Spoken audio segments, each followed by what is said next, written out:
ദൈവത്തിന് മഹത്വം. ഒരു പുതിയ ദിവസം കൂടെ കാണുവാൻ സഹായിച്ച ദൈവത്തിന് നന്ദിയും സ്തോത്രവും അർപ്പിക്കുന്നു. ദൈവനാമത്തിൽ എല്ലാവർക്കും എൻ്റെ സ്നേഹ വന്ദനം.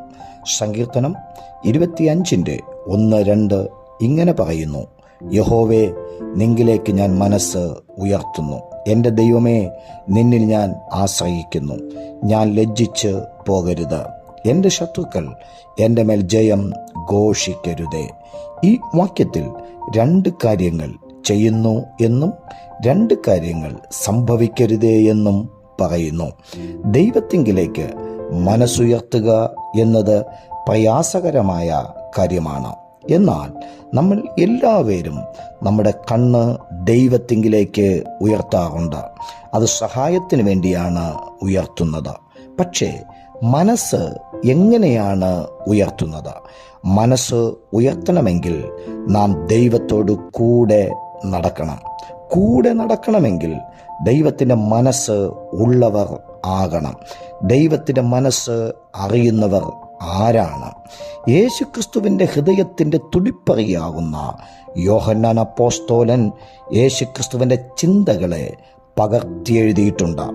യേശുവിനെക്കുറിച്ച് കുറച്ചു മാത്രം അറിയാവുന്ന യോഹന്നാൻ ആരും കാണാത്ത വെളിപ്പാടും ആരും കേൾക്കാത്ത ദൈവശബ്ദവും പത്മോസ് ദ്വീപിൽ വെച്ച് കേട്ട് എഴുതി. നമ്മുടെ ആത്മാവും ദൈവത്തിൻ്റെ ആത്മാവും തമ്മിൽ ചേരുമ്പോഴാണ് ആരും കാണാത്ത വെളിപ്പാടും ആരും കേൾക്കാത്ത ദൈവശബ്ദവും ദൈവത്തിൽ നിന്ന് കേൾക്കാൻ കഴിയുന്നത്. ലോകത്തിൽ ആരും നമ്മുടെ കൂടെ ഇല്ല എന്ന സാഹചര്യം ഉണ്ടാകുമ്പോൾ യേശുക്രിസ്തുവിൻ്റെ മഹാസാന്നിധ്യം നമ്മോടൊപ്പം ഉണ്ടാകും. ആ സാന്നിധ്യത്തിനകത്ത് നമ്മൾ പൊതിയപ്പെട്ടാൽ പിന്നൊരിക്കലും വെളിയിൽ വരാൻ തോന്നില്ല. അപ്പോൾ നമ്മുടെ ആശ്രയം ദൈവത്തിൽ മാത്രമായി മാറും. ദൈവാശ്രയത്തിൽ നിൽക്കുന്നിടത്തോളം കാലം ഒരിക്കലും ലജ്ജിച്ചു പോകേണ്ടി വരികയില്ല. ആകയാൽ എൻ്റെ ശത്രുക്കൾ എൻ്റെ മേൽ ജയം ഘോഷിക്കുകയില്ല. കാരണം ജയം നമുക്കുള്ളതാകയാൽ മനസ്സ് ദൈവത്തിൽ ഉയർത്താം.